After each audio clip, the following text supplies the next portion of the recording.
So lost comms is another good topic.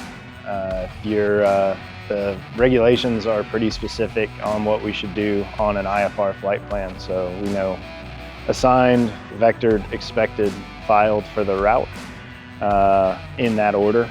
And then for the altitudes, it needs to be the highest of either your assigned, minimum, or expected.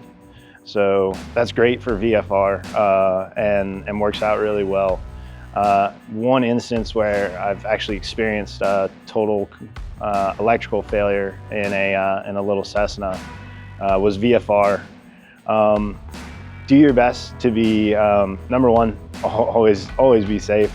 But I never realized how much I wanted a handheld radio until that point. Man, it'd be really nice to be able to talk to somebody right now. But also use the tools that you do have. Luckily for me, in the aircraft at the time, I had an ADS-B receiver that was independent from the aircraft's power and my iPad.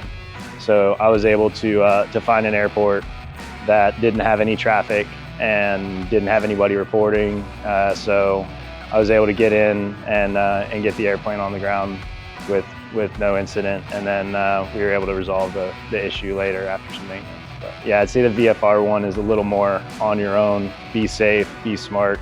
And again, I can't advocate it. About a week after that incident, I went out and bought a handheld radio.